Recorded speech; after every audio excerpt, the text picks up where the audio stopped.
Week 8, we are embracing the no intro music, all analysis show here today. The League of Legends and Jesse 2018. We are over halfway through the regular season, guys. Recording this from the classroom here, early afternoon. It is 3:07 p.m. Eastern Standard Time. Here are your standings. Notice the 7 teams that are either 3-4 or 2-5. Obviously, one of those teams will make the playoffs. Everyone very, very much alive still, which makes the league fun, right? Congrats to Jason, Trampus, and Michael there at the top. 3 teams that looking like if they can win 2 more matches this season, they will be in the playoffs. So congratulations to those 3 teams. I'm going to do this a little bit differently today. But before I do, need to obviously thank our fearless sponsors, the Tesler, Adler, and Whalen lawyers of Brighton, Sunny, Noblesville, Indiana.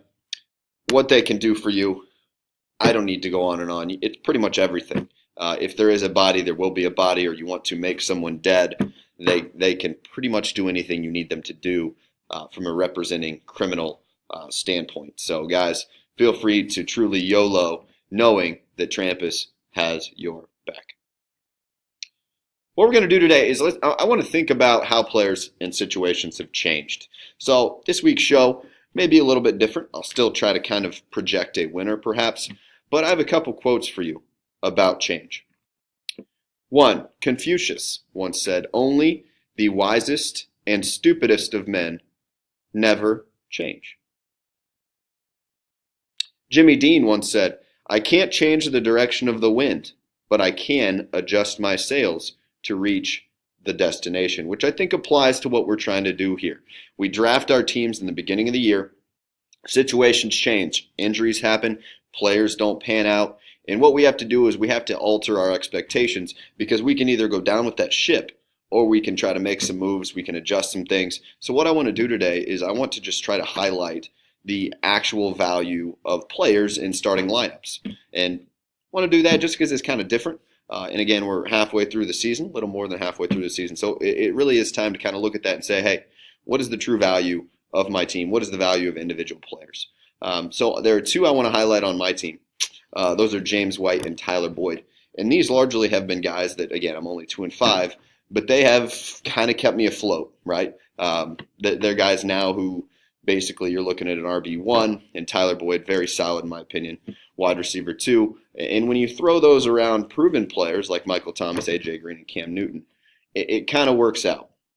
With Trampus's team, he kind of has things all over the spectrum of value here relative to where the season began. He has Davante Adams, who is right where he is thought that he would be.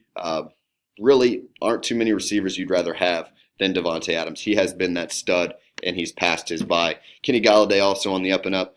Kenyon Barner's an interesting one this week, right? He's not really built for goal line, but he is built to be given the ball when the Patriots are up by a lot of points. So Buffalo, kind of a weird situation there always, those New England Buffalo games. Although I think I saw the stat, I think Tom Brady's 29-3 or something against Buffalo in his career. It's an absurd record. But sometimes they're a little more competitive than we think they might be. But stock down for Trampus. LaShawn McCoy certainly, and then he's been on this Dalvin Cook situation, and then Melvin Gordon on a bye this week. But looking at Trampus's team, if he ever does get Dalvin Cook, and Dalvin Cook has the bulk of those carries, this is a dangerous team. Okay, right where we thought he would be. We have Shake and Bake at the Butt Buddies. Oh, one other additional thing to add to my matchup with Trampus. I am on the road this week, which is good because I'm the only team in the league without a home win. Shake and Bake. Diddy. Value down. Aaron Jones, value where I always thought it was, but everybody else thought he was going to be this hero. Value down. Demaryius Thomas going to be traded. And then the guy who I think Jesse's got to really be upset with is Kyle Rudolph, because he has been nothing short of disastrously letting down Jesse's Shake and Bake team. He is not shaking or baking. He's just sucking. But some guys on the up that have been good for Jesse for value. Tyler Lockett's been the best receiver in Seattle. Sorry, what's happened to Doug Baldwin there. Jarvis Landry, partially due to overtime last week. had a pretty good game, 15.7. He hit his ceiling. But Buddy's value, and there's one other team that we'll talk about, really hasn't changed. He pretty much is where we thought he was. And maybe that's because of drafting these receivers who we know their touches are not as volatile, right? DeAndre Hopkins, Juju Smith-Schuster, Mike Evans, they're in an interesting position of playing alongside other weapons, so you can't always double them. And they're guys who generally, for the most part, stay healthy as well. So he's been a little let down by Jordan Howard. Certainly that value is nowhere where we thought it would be to begin the year.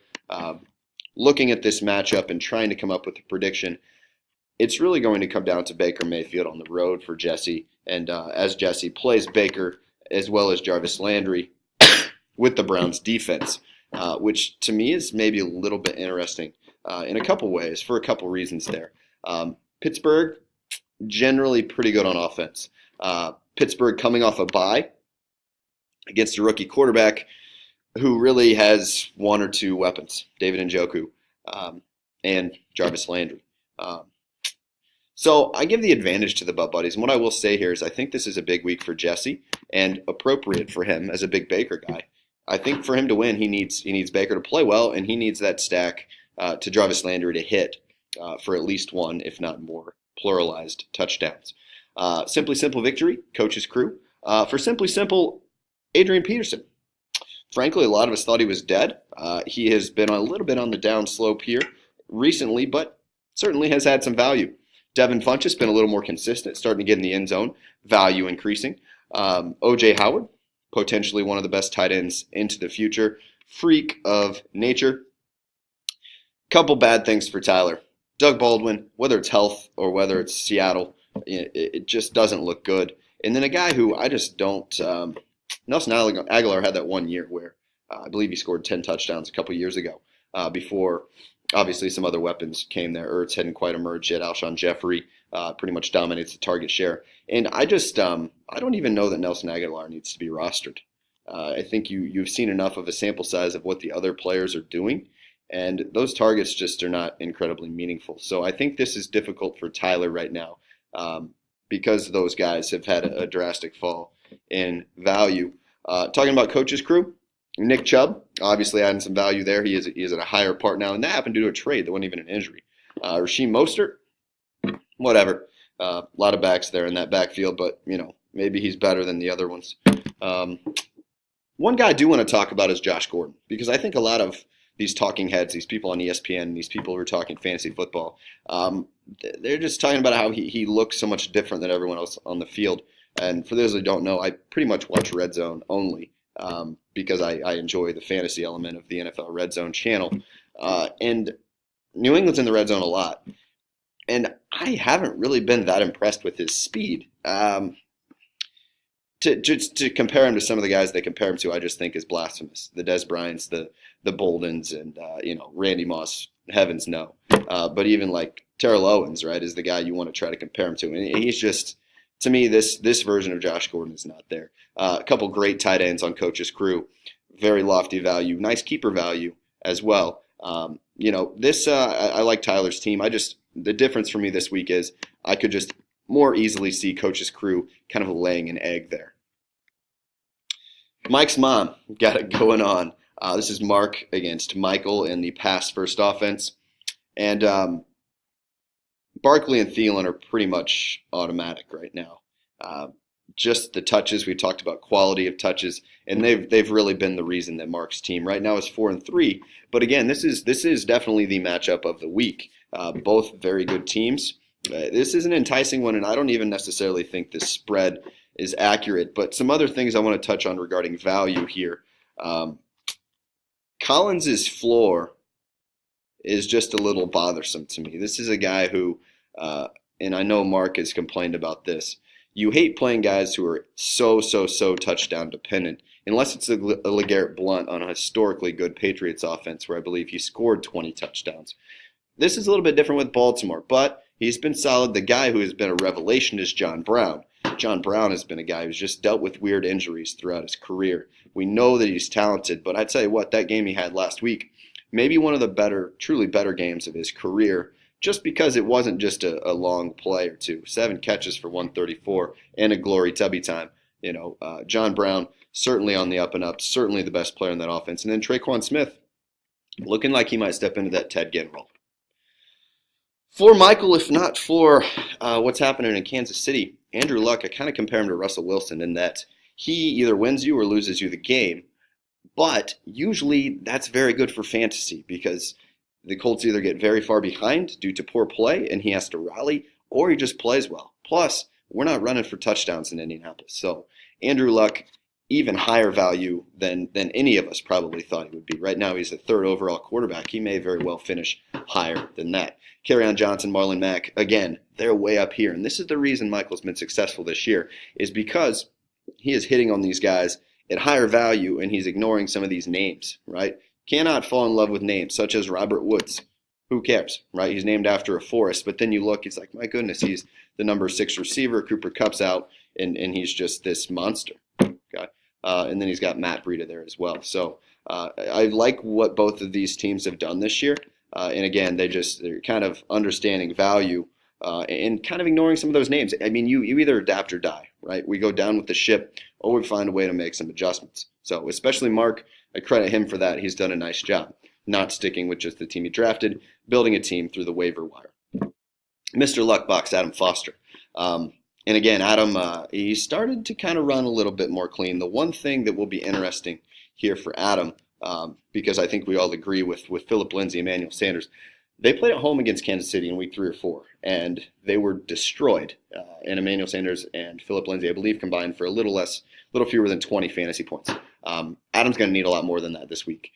But looking at that game specifically, it has everything you need to be a shootout, but that Kansas City Chiefs team starting to play a little bit better defense, which generally Andy Reid teams do. So we'll kind of see what happens there. Kareem Hunt has been going nuts, and that will probably continue to happen again. They're probably your 2 running backs I would rather have than Kareem Hunt right now. Maybe not even that. Gurley,